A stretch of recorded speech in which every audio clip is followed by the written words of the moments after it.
Magandang araw mga kaibigan. Bigyan natin ng reaction, opinion ang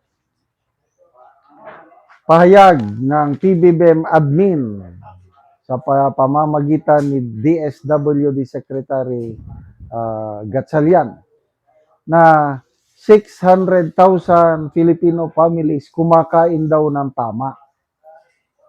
Ibig sabihin, hindi nagugutom, masarap ang pagkain. How about yung hindi kumakain ng tama? Update lang po sa ating fund drive for the Brave 18 Marines. As of now, meron na tayong 86,500 na naipon sa ating GCash. Bukas makalawa, madadagdagan pa ito. I hope aabot na ito ng 100,000. Ipapadala natin ulit sa Brave 14 Marines. Total na napadala natin sa kanila is 470,000 na. Sa mga gusto pang magpadala, ito ang GCash number natin, 0966-265-8480. Pangalan ng GCash is Ivan Henry Sibug. Okay, so ito, another pagmamayabang ng Administrasyong Marcos Jr. 600,000 pamilyang Pilipino kumakain na ng tama. Aabot na ng 600,000 pamilyang Pilipino ang nakakakain ng tama sa tulong ng Walang Gutom Program ayon kay DSWD Secretary Rex Gatchalian. Sabi niya, kaya namin ngayong sabihin 600,000 pamilyang Pilipino ang kumakain na ng tama. Ayon sa kalihim, nakabatay ang kanilang pahayag sa survey ng social weather stations na kinomisyon ng Globe Telecom. Sa ilalim aniya ng Walang Gutom Program, binibigyan ng food credits ang mga kwalipikadong benepisyaro upang makabili ng piling sustansyang pagkain. Okay. I don't know itong DSWD. Hindi ba kaya yung marunong simple arithmetic? Ang populasyon ng Pilipinas, ipagpalagay mo lang, 115 million Filipinos. And then, bawat pamilya, average size is 7. So, yung 115 Filipinos divided by 7, how many families do we have? Ang sagot niyan is nasa 16 million Filipino families. Tapos ipagmamayabang mo, 600,000 nakakakain ng tama. Alit! Doon sa number of Filipino families. Kaya, grabing, anong tawag dito sa administrasyong ito? Accomplishment hungry.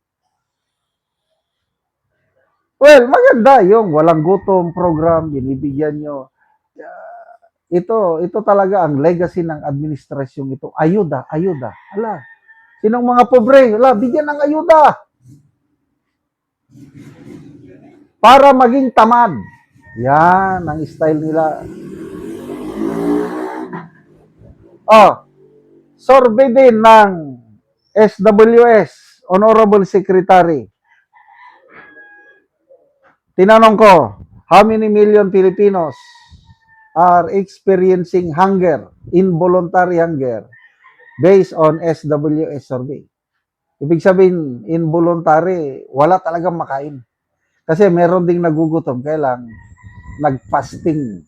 May mga nagpapasting kasing mga Pilipino. So, nagugutom, kailang nagfasting sila. Voluntary. Itong involuntary, wala talagang makain. Noong March 2026, anong resulta? 23.2 Filipino families representing 6.4 to 6.5 million families experience involuntary hunger. That was on March of 2026. Okay, noong Mayo, nag-survey ulit ang SWS. Anong resulta? Ang involuntary hunger consists uh, 17.7% moderate hunger and 5.5% severe hunger. So, tumataas ang hunger rate ng Pilipino.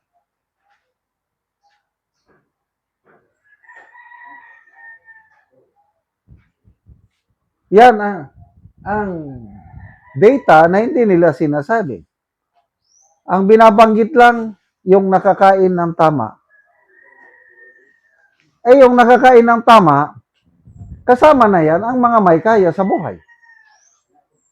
So far kaming pamilya namin, nakakakain kami ng tama. Yung mga may sweldo sa gobyerno o may sweldo sa kumpanya, nakakakain ng tama. Plus yung nabibigyan ng card, nakakakain ng tama. Napakaliit. Ang 600,000, ulitin ko, na number of families, compare mo sa total number. Dahil pinakamababa is 16 million families ang meron tayo sa Pilipinas. Tapos, pag malaki nyo, walang gutom program. Well, maswerte ang mga nabibigyan. How about yung hindi nabibigyan? Hindi nyo na i-consider? Kumusta yung mga trabaho ng trabaho? Hindi nyo naman nabibigyan, kailang nagugutom pa rin.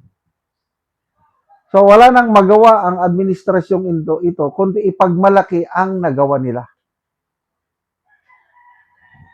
Wala na silang iniisip, kundi para pagandahin ang imahe ng gobyernong ito.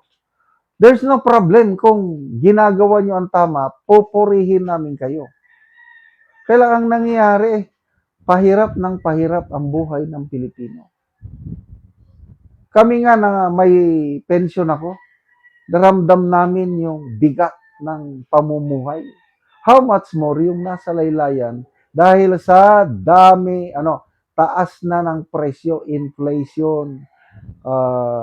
Basta, wala na. Congratulations. Sige na lang, pagbigyan natin ang DSWD sa 600,000 pamilyang Pilipino na nakakakain daw ng tama. Congratulations na rin sa Administrasyong Marcos na pagbaba daw niya sa kanyang pwesto sa 2028, wala nang pamilyang Pilipino ang magugutom. Wow naman. Ang lakas ng tama. Hay na hay talaga. Salamat mga kaibigan sa inyong pagsubaybay sa channel na ito. Nakakatulong kayo ng malaki sa tribong Talaandig ng Bukidnon dahil sweldo natin sa channel na ito is pantulong sa tribo. Namimigay tayo ng libreng yero at pako para makapagpatayo sila ng mas maayos na tirahan. Panoorin nyo ang video na ito. Ako dire sa panimalay ni Auntie Pilar Tumupas nga taga Barangay Tikalaan Purok 3 sa Alahay, Talakag Bukidnon. So muna ni ang itsura sa iyang atop nga mga buslot na gyud. So ato gid maklaro nga dako na gid ang buslot sa ilang atop. So natagaan din ni siya og yero nga iyang ipuli sa iyang atop. Karon mo na ni ang gihatag nga yero nga 5 kabuok nga digis. So ilan ang ipuli sa ilang atop nga buslot na. Una, salamat sa Ginoo nga tabang sa sin. Sa ako di pa makataod na ako kay wala pa akong bana. So dili pa ni mo anti makaatop tungod kay wala pa siyang call. Oo, di pa na ako makatop kay di ko pa kakaya. Kini diri sa San Alahay 73 nami ang natabangan sa sin. Binaot unta mapadayon pa ang pagtabang sa amuha. So kay salamat. So si 23 na mo anti ka pamilya Oo. nga natabangan dinhi. Oo. So dagan pagid anti ang nanginahanglan. Adagan pag unta nang hinahanglan. Oo, so kuan pagyod kanang naapay inyong mga silingan, hinahanglan gyapon og tabang. Naa pa. So pila na imong edad ante? 53 na ko. Si Angkol, 56. pila ka buk imong anak ante? 5. So 5. Unsa inyong mga trabaho ante? Umara. Mag-uumara. O ayara gyapon makakaon kung 4 ka bulan. 4 ka bulan aya gid maka-harvest. Ay, makarbis. So naa pa ka estudyante ante? Wala. wala na. So tuig pa just kuya tong kalis kinagtigom pa. So alanganin pa sa panginabuhian. Alanganin pa gyud. So salamat kayo ante. Sige.